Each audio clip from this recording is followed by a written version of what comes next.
Salve, nação santista, sou Felipe Hipólito, estamos começando mais um episódio, do podcast do Peixão para falar um pouco aí dos assuntos aí do nosso amado Santos Futebol Clube. Vamos falar um pouquinho dessa situação do Luan Pérez, a negociação com o Olympique de Marselha e também aí um pouco do jogo, o jogo contra o Sport, o próximo desafio do Santos no Brasileiro, o Santos que agora está no G6 do Brasileirão, Bom, comigo sempre aqui o Matheus e o Longo. Fala aí, Matheus, tudo bem? Tudo, Felipe, Longo, o torcedor cientista que está acompanhando aqui o podcast do Peixão no YouTube, no Spotify. Então, vamos falar muito aí do Peixão, dessa semana aí que se inicia para o Santos em Brasileirão, negociações que podem acontecer e muito mais. Isso aí. Fala, Longo, Dracena, tudo tranquilo? Salve, salve, Felipe, Matheus, tudo tranquilo por aqui, principalmente pela evolução de futebol que o Santos tem demonstrado, nos últimos jogos. Tinha uma sequência bastante complicada, saiu bem, saiu com uma boa atuação contra o Fluminense, apesar da derrota, venceu o São Paulo, empatou com o Grêmio no Rio Grande do Sul e agora venceu o Atlético Mineiro com autoridade. Salve, salve, bom dia, boa tarde, boa noite para a nação santista. É isso aí. Realmente o Santos teve um desempenho bem interessante nessa sequência, um pouco mais complicada, Bom, vamos lá. Então, para a gente começar então, o programa, aí, vamos falar um pouquinho dessa situação do Luan Pérez, O Musetti soltou, salvo engano, no sábado, a notícia de que a negociação com o Olympique de Marselha tinha evoluído, O Musetti da Gazeta Esportiva, para dar o crédito completo aí, Lucas Musetti. E teve uma notícia agora dessa segunda-feira, da tribuna do Bruno Lima, de que o Olympique teria aí sinalizado com uma proposta de 8 milhões de euros, E, enfim, a negociação está acontecendo. Queria saber um pouco o que vocês pensam, se vocês entendem que tem um valor que seria mais adequado, se esse valor está dentro. Eu já vou antecipar que para mim 8 milhões de euros, se for limpo pro Santos, livre de impostos, eu acho que até um valor aceitável. Menos do que isso eu já acho que não, pelo que o Luan Pérez joga, Acho que ele tem um valor aí, pelo menos esse valor livre na mão do Santos. O Santos tem 70% dos direitos de jogador, direitos econômicos, não tem 100%. O Santos comprou o jogador por cerca de 20 milhões de reais aí, ali prestes a fazer a final da Libertadores no começo deste ano, Bom, vamos lá, começar com o Matheus aí, passar a bola para o Matheus. O que você pensa dessa negociação? Como que você está enxergando essa possível saída do Luan Pérez, Nosso zagueirão é que hoje, para mim, é o pilar da zaga do Santos. Então, Felipe, eu considero hoje que o Santos tem 3 jogadores acima da média e vem fazendo diferença nas partidas.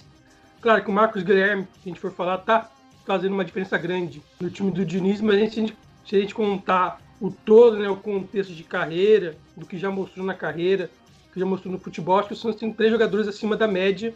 Eu coloco o Santos um pouco abaixo, porque ele está voltando de lesão, apesar de ter feito um grande jogo contra o Grêmio.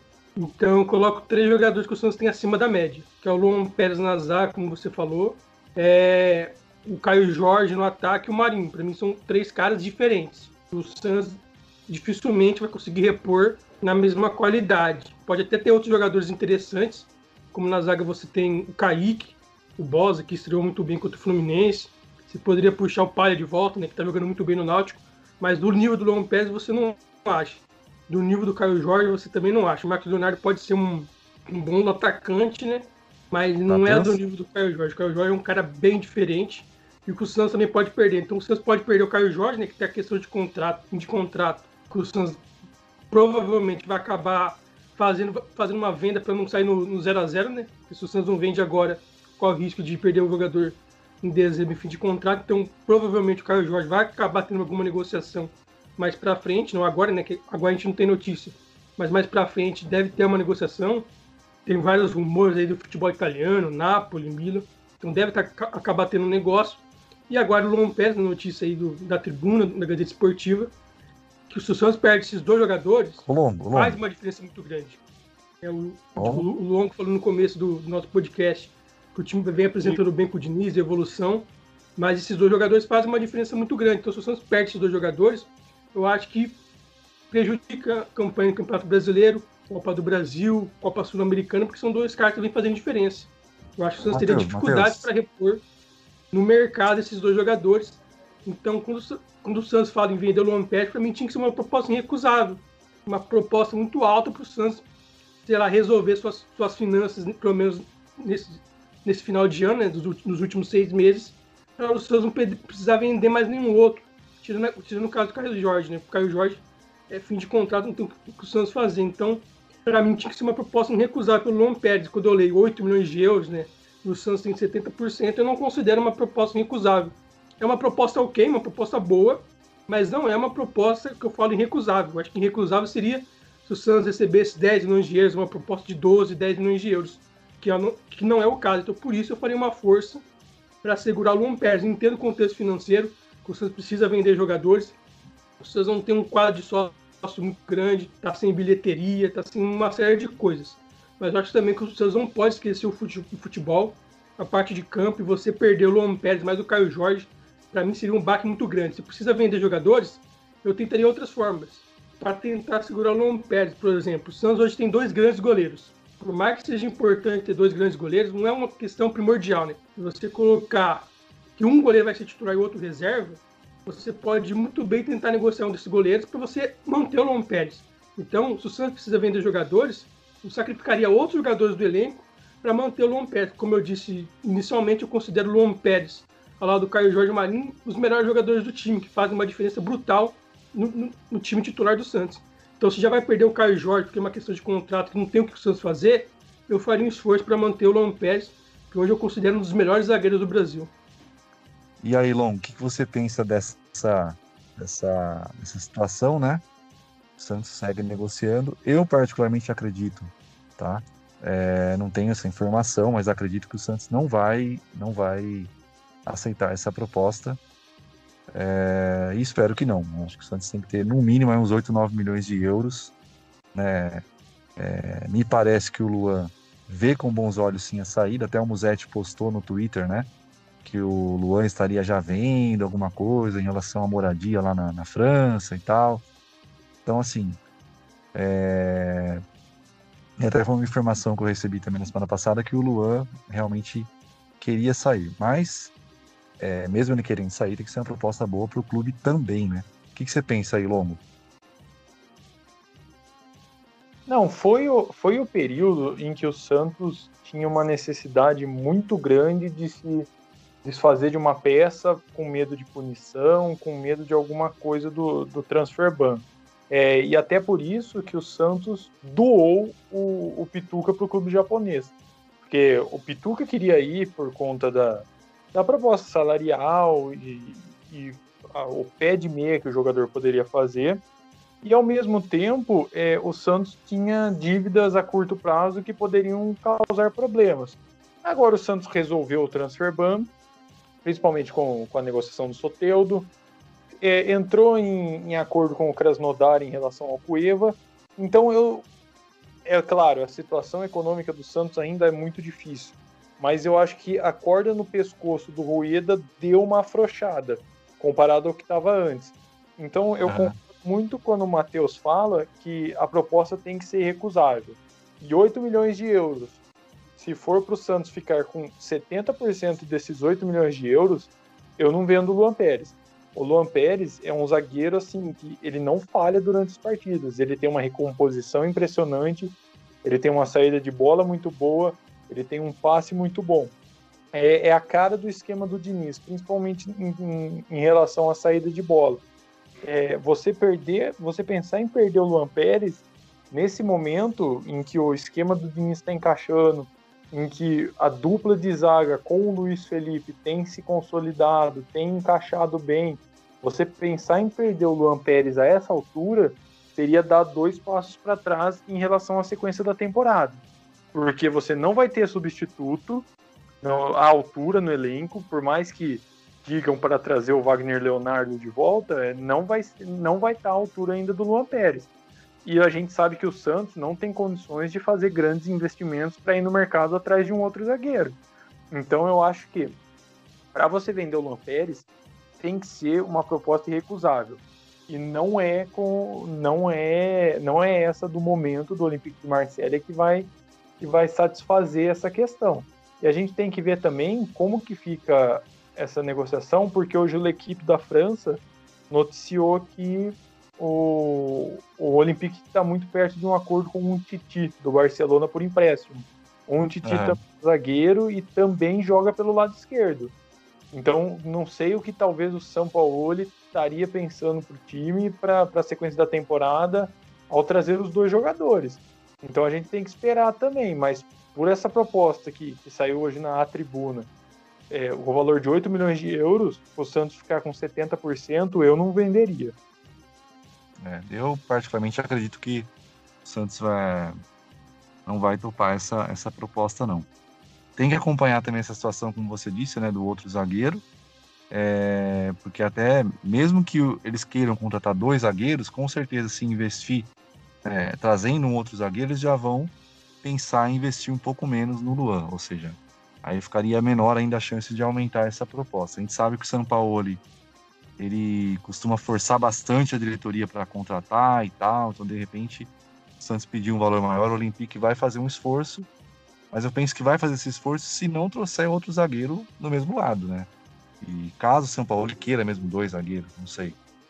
Mas eu até acredito que fechando com esse outro zagueiro aí, se o Sampaoli de fato quiser mais um zagueiro pela esquerda, o Olympique não vai também abrir os cofres, né? Até porque o Lampere já tem uma certa idade e tal, né?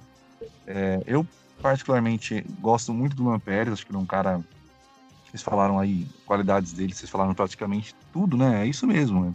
Recomposição, ele recompõe muito rápido, né? Tem um passe muito bom ontem no primeiro gol, inclusive. A gente tá gravando na segunda-feira, né? Para quem tá ouvindo, por isso que eu falei ontem, no jogo do domingo, né? Contra o Atlético Mineiro, ele no primeiro gol, ele que rouba a bola ali, né? E faz um passe muito bom, saída de bola, um passe longo, inclusive. Então é um jogador muito interessante, regular, né? E um dos zagueiros mais regulares e um dos jogadores mais regulares do elenco do Santos. Eu até acredito que o Santos, sendo criativo, consegue trazer um bom zagueiro pelo lado esquerdo sem gastar muito. É bom lembrar que o Luan Pérez veio praticamente de graça quando ele veio. Mas eu também penso que o Santos teria que fazer essa reposição hoje, a não ser que alguns zagueiros surpreendam, o Bosa surpreenda, o próprio Kaique e tal, mas eu acho que o Kaique ainda está muito novo, né? Se mostrou um pouco inseguro, então o Diniz está trabalhando com calma com o Kaique. Então eu penso que é possível, sim, o Santos ser criativo no mercado e trazer um outro zagueiro. Mas vai demandar um esforço, de repente vai demandar um investimento que o Santos poderia fazer em uma outra posição, né? Então, eu acho que assim, o Luan Pérez realmente tem que ser um valor bem condizente, bem compensatório. Caso contrário, você ceder, porque por um capricho lá do Sampaoli, né? O Sampaoli tá querendo muito. Bom, o Santos não tem nada a ver com o Sampaoli, mas diga assim, só porque o Sampaoli quer o jogador e tal, e tá falando com o jogador ou algo assim, não sei, o Santos ceder porque o jogador quer, não, tem que ser uma coisa realmente condizente com o que o Santos precisa e com o valor que dá para o Santos, né? É bom lembrar que faz pouco tempo que o Robson Bambu, que na minha opinião é bem inferior ao Luan Pérez, saiu por 8 milhões de euros, né? Não faz muito tempo, foi ano passado, se eu não me engano. Então, o Santos tem que... Oi, diga lá, Matheus. Então, eu concordo com vocês. Então, uma proposta que eu acredito que seria irrecusável seria 10 milhões de euros, né? Que seria um valor que o Santos não vendeu o Lucas Elias por muito menos. Então, eu acho que seria um valor de mercado ok. Então, eu vejo que 10 milhões de euros por 100%, eu venderia, porque eu acho que seria uma proposta muito, muito alta para um zagueiro. E por 70% daria 7 milhões de euros. O Santos pagou 2,7. Então, seria um valor muito bom. Agora, 8 milhões de euros com o Santos estando com 70%, eu acho um valor baixo. E tem uma outra questão, né? O Santos já contratou 5 jogadores e eu vejo que para o Santos seria melhor terminar a temporada só vendendo o Caio Jorge, que não vai ter jeito, e ficando com esse elenco, não trazendo mais ninguém. Eu acho que esse elenco daria conta de fazer uma temporada digna do que o Santos vender Luan Pérez, Caio Jorge ou outro jogador e acabar tendo que ir no mercado trazer outros jogadores que pode até dá um prejuízo para o clube, né? Que você não sabe se o jogador vai se adaptar, se vai dar certo. Então, para mim, seria muito mais seguro o Santos tentar só negociar o Caio Jorge, ou, por exemplo, um dos dois goleiros, que eu acho que não, são dois grandes goleiros que tem mercado na Europa, tem mercado no Brasil, do que negociar o Luan Pérez, que hoje é um pilar do time. É bom lembrar também que, além tem essa questão do Santos não tem 100%, tem 30%, aproximadamente 30% de impostos, né? Então, por exemplo, se eles dão 10 milhões, 100, né? Assim, teria que ser 10 milhões, assim, penso eu, se fosse livre, se fosse já descontados os impostos, né? Ou seja, o valor um pouco maior, mas descontados os impostos, 10 milhões. E aí, né, o Santos ficaria com uma fatia de 7 milhões de euros. Porque é uma parcela considerável, né? 30% do valor da transação internacional é para tributação, para impostos, né? Então, acho que é isso. Até entendo que zagueiro é um pouco mais fácil você repor no mercado sul-americano do que outras posições, mas tem que ser um valor, né, um valor que inclusive permita para o Santos fazer, de repente, um pequeno investimento, né, para conseguir trazer alguém aí, além de pagar as dívidas de curto prazo, que são dívidas consideráveis, né, se eu não me engano, são 200 milhões de dívidas de curto prazo que o Santos tem que arcar, né? Então é um valor considerável. Claro que o Santos está renegociando, acho que vai conseguir estender isso para não ter que pagar tudo tão rápido, mas o Santos tem essa necessidade, né, também de fazer uma outra venda para equilibrar, já que é um começo de uma gestão que está indo muito bem na minha visão, na questão financeira, estão indo, nossa, a gestão Rueda está indo muito, muito bem nessa parte, mas a venda vai ajudar a equilibrar nesse primeiro momento, que é um momento de readequação de orçamento e tudo mais que a gente está acompanhando aí.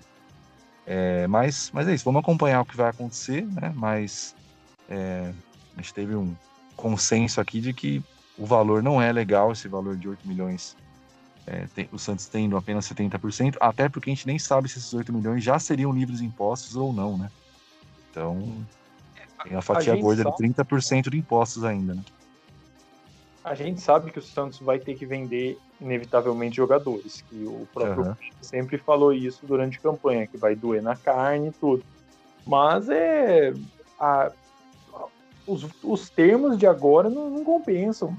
A gente doou o Pituca e foi uma dificuldade imensa encontrar um meio-campo ali minimamente competitivo que desse resultado. Então isso não pode acontecer de novo. Isso é realmente um valor muito muito condizente para ajudar de fato a pagar dívidas e para ter até condição, eventualmente, de fazer um investimento para reposição, né? É o que eu penso. Bom, vamos falar um pouquinho então do jogo, né? Contra o Sport, né? O Santos vai enfrentar o Sport. O Santos atualmente, né? A gente está gravando o programa na sexta-feira, na segunda-feira, né? E o Santos está atualmente em sexto lugar, né? Com 11 pontos no campeonato.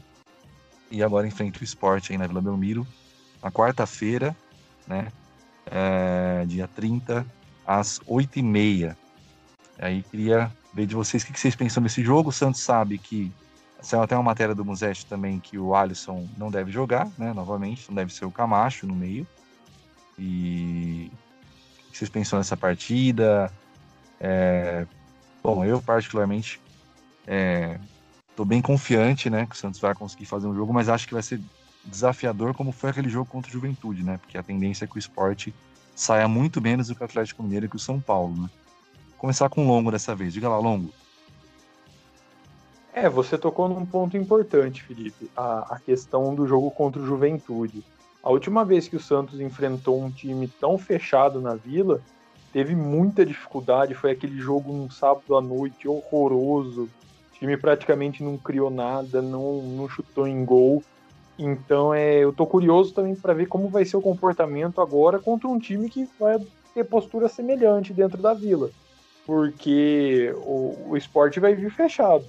E não ter o Alisson nesse momento entre aspas, bom, porque não seria um jogo pro Alisson ser titular. E a gente vê que, até o momento, independente da partida, o Alisson tem jogado todas, se tiverem condições. Ele não estando em campo, abre espaço para o Camacho e abre espaço para um meio campo mais técnico e mais leve. Então, o Camacho, ele é aquele jogador muito importante para quebrar a linha adversária, né? Contra o Grêmio foi assim, logo que ele entrou, ele deixou o Marcos Guilherme na cara do gol. Então, eu acho que o Santos tende a ganhar muito com um meio-campo mais leve, um meio-campo clássico, assim, um meio-campo que tenha mais liberdade de criação, mas que vai precisar ser extremamente, vai ser muito exigido, porque o Sport vai vir para não jogar, né? Assim, podemos dizer. Vai vir um time fechado, então vai caber ao Santos encontrar alternativas para isso. Não tem muito o que mudar. Talvez até testar o Madison ali na lateral direita, né? Pará, a gente tá vendo como o Pará, ele tá sem confiança. Volto a insistir nesse ponto aqui. Então, mas é a única mexida que eu faria no momento. É o Madison no lugar do Pará, o Camacho vai entrar naturalmente no lugar do Alisson, de resto, é o mesmo time que tem ido bem. É uma coisa que tem me agradado muito, né? Tenho comentado aí com amigos, tal, até comentei aqui com vocês também, né? Nosso podcast aqui é a compactação do time, né? O time tem tido uma compactação interessante, né? E isso acaba amenizando erros individuais. Embora erros individuais, às vezes, por exemplo, o erro os erros do próprio Pará, tem acontecido muito isso, né?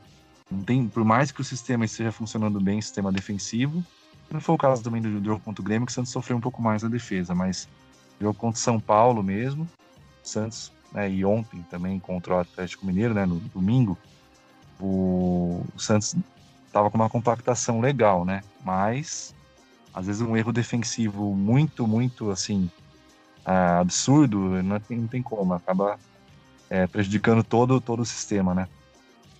Diga aí, Matheus. Então, eu concordo com o Longo, né? O Camacho vai dar uma qualidade a mais no meio campo de volta. Eu acredito que o Ivonei fez um jogo ok para quem não vinha jogando. E ele não deve ter provavelmente o Alisson. E é um jogo mais pro Camacho, né? O Alisson acho que são para outras situações de jogo.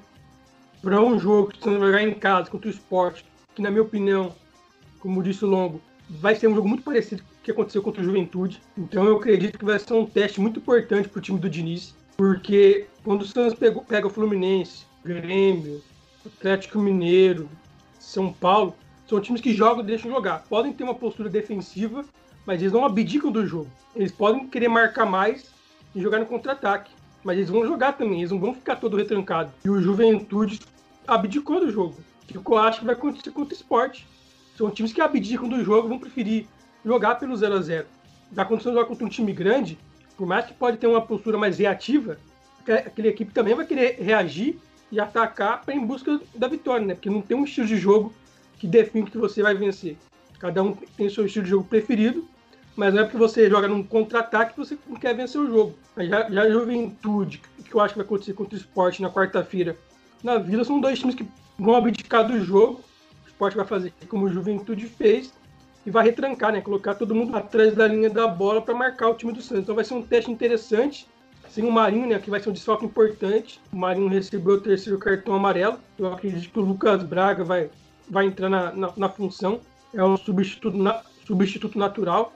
O Lucas Braga saiu daqui por causa de uma lesão. E não tinha como o Lucas Braga voltar. Eu respeito que os torcedores falam que o Lucas Braga tinha que voltar. Mas com o Marcos Guilherme jogando a bola que vinha jogando, e vem jogando, para mim é o melhor jogador da era Diniz, né? Se a gente pegar a regularidade do Marcos Guilherme, não tinha como o Lucas Braga voltar. Sem o Marinho, o Lucas Braga substituto natural. Eu acredito que tem tudo para fazer um bom jogo, mas vai ser um teste muito interessante para a gente saber medir a força do Santos contra times pequenos. Porque contra times grandes, o Santos mostrou sua força, foi muito bem contra o Atlético Mineiro, contra São Paulo. Contra o Grêmio foi abaixo. Contra o Grêmio, acho que foi a pior partida do Santos, talvez no Campeonato Brasileiro, uma das piores. Né? A sequência dos últimos 4 jogos contra o Grêmio foi a pior. Contra o Fluminense, o Santos foi muito bem. Merecia, na minha opinião, ter saído com a vitória. Só não saiu porque o Marinho e o Caio Jorge não foram felizes na finalização e o Felipe Jonathan entregou atrás.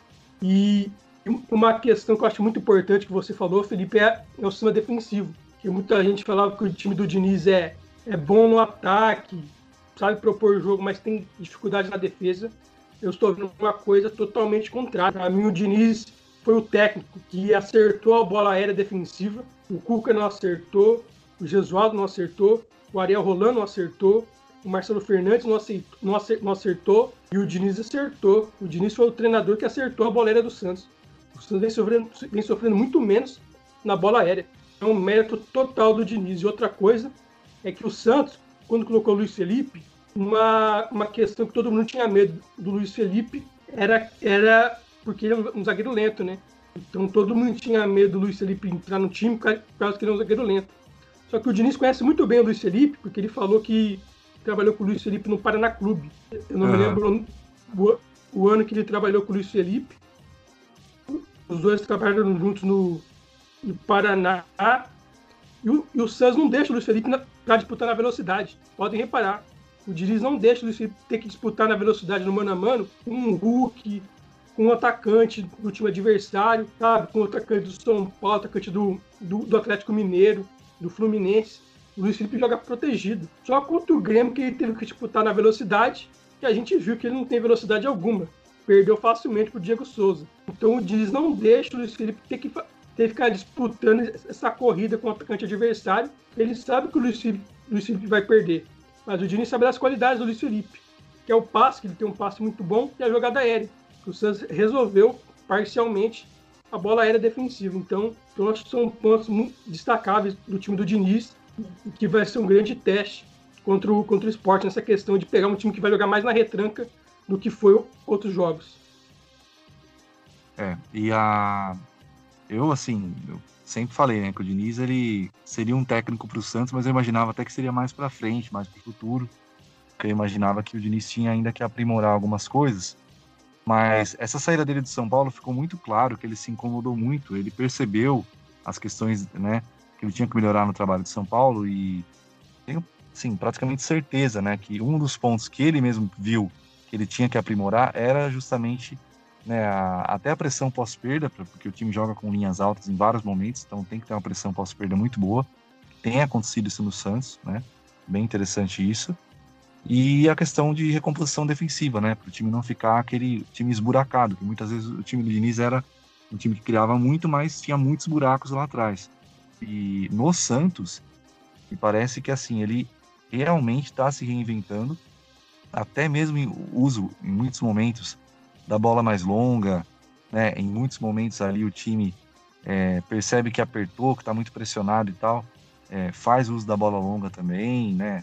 Às vezes até joga para lateral, não tem problema, mas só para não ter aquele risco de ficar tomar aquele sufoco, aquele gol, às vezes por um erro de passe ali de zagueiro para lateral, ou lateral para o volante, alguma coisa assim.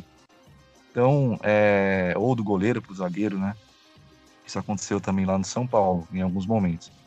Então, é um técnico que, né, é fato que ele trabalha muito, isso é nítido, só você ver os caras, né, quem acompanha o dia a dia, o próprio Frutuoso fala muito isso, né, comenta sempre aí, um abraço para o Alex Frutuoso, e é isso. Então, o Diniz realmente trabalha bastante e ele realmente percebeu, né, um técnico que tem 47 anos, tem uma trajetória ainda pela frente aí, com certeza, e ele percebeu que ele precisava melhorar, de repente se adaptar um pouco às características, se adaptar mais às características do elenco do Santos, que é o elenco do Santos tem uma vantagem muito grande na velocidade, né? Tanto com o Marinho, agora com o Marcos Guilherme também. O próprio Caio Jorge, jogador bem rápido, e ele tá sabendo usar isso também. Então, um time que joga, né, com a bola no chão, praticamente sempre, mas que tá tendo uma versatilidade tática que tá me agradando muito. E a compactação me agrada pra caramba.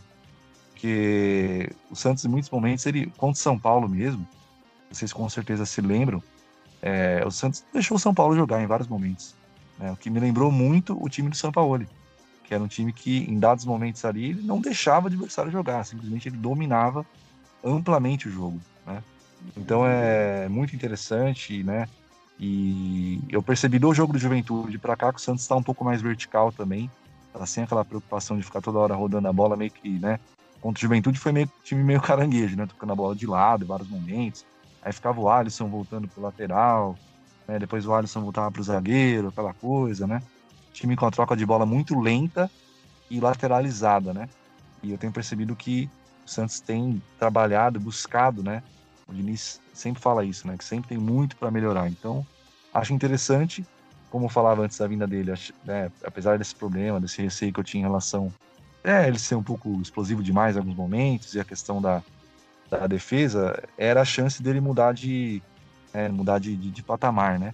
E me parece que o trabalho continuando bem, o time encorpando aí, tem uma grande chance do Diniz conseguir isso, tá? De repente até, né, quem sabe, até mesmo com o título.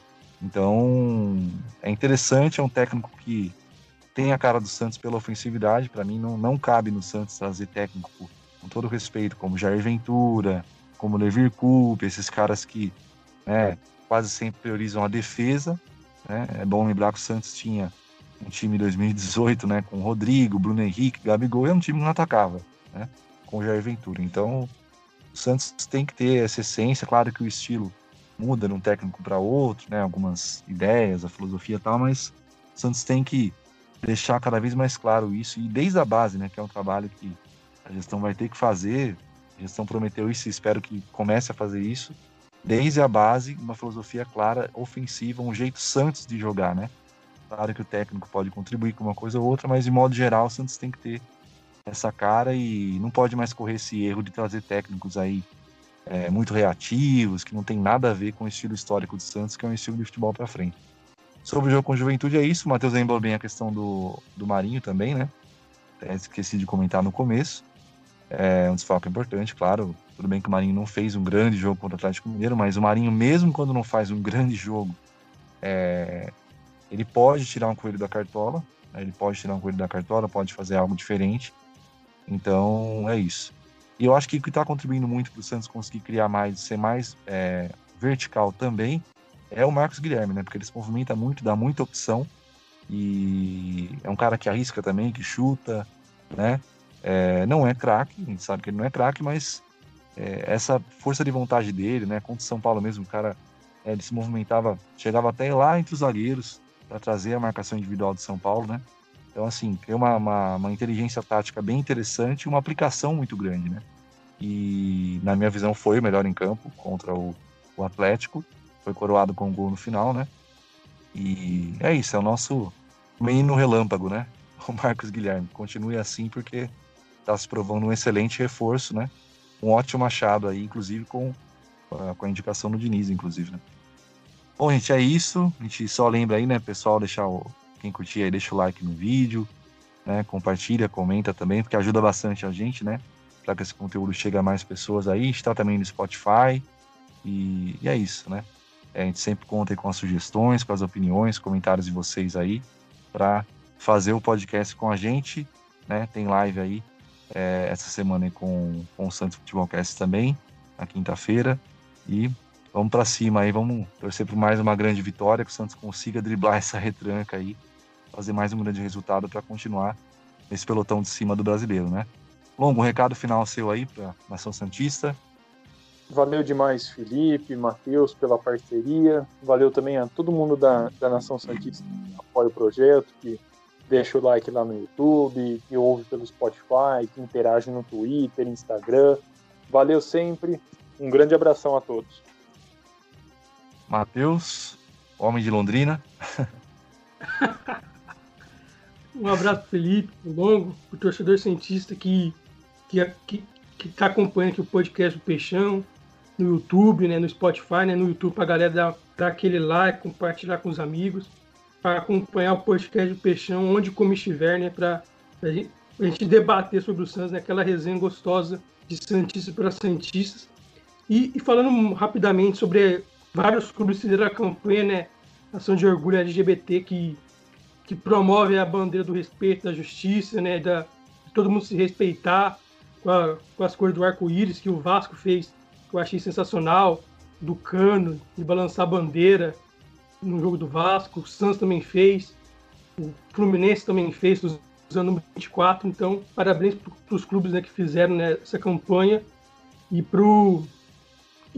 que isso seja de cima para baixo, né, que não seja só uma coisa da comunicação do Santos, mas que seja que está vindo de cima, né, do Rueda, do Sion, do José Carlos, de todo o comitê gestor, para fazer diferença, não ser só um post de Twitter, né, só para não fazer marketing, que seja uma coisa verdadeira que está vindo do clube mas eu achei muito interessante a campanha do Santos, do Vasco, do Corinthians, para o respeito, né? Respeito, igualdade, liberdade, justiça, que independente de sexo, de cor, de qualquer religião, né? Todos merecem respeito. Um abraço a todos e até a próxima. É isso aí. Só complementando, né, Matheus? Agora é LGBTQI+, né? Toda a sigla aí. É verdade, verdade. E como você falou bem, é uma campanha bem interessante. A gente espera que o Santos avance nesse sentido de tolerância e respeito, porque até comentei no Twitter lá, né? A Samapa até respondeu lá. Assim, realmente tem tudo a ver, né? Tudo a ver com a identidade do Santos, com respeito, tolerância. O Santos é um time que, desde os seus primórdios, né, já tinha documento lá, lutando contra racismo, contra preconceito, acolheu atletas negros desde o começo, né? Então, assim, tem tudo a ver com o Santos, né? Essa questão da tolerância, do respeito às diferenças, né? E é isso, acho muito bacana. O Santos é um clube de futebol, tem milhões de torcedores e admiradores, né? E torcedores, inclusive, em vários países aí no mundo inteiro. Então, tem sim uma responsabilidade social, tem que se posicionar em certos assuntos, sem fazer partidarismo, sem bandeirinha de partido, sem panfletarismo, mas se posicionar, se colocar como um agente aí para motivar o respeito, a tolerância e um futebol realmente para todos, né?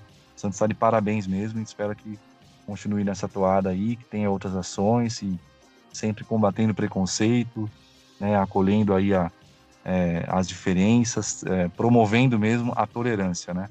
Que é muito bacana e somos todos aí iguais diante de Deus, né? É isso, se cuidem, a pandemia continua, é bom lembrar, né? E se cuidem aí, tomem cuidado, cuidem dos seus, cuidem do que vocês amam, a gente possa passar por esse período aí, e quem sabe, né? Daqui a alguns meses aí, com segurança, imunizados, com a população imunizada, poder voltar aí aos estádios e acompanhar o nosso peixe lá no estádio também. É isso, um grande abraço para todo mundo, fiquem com Deus, abraço longo, abraço Matheus, obrigado aí por mais um episódio, tamo junto e até quinta-feira e fiquem com Deus aí. Um abraço.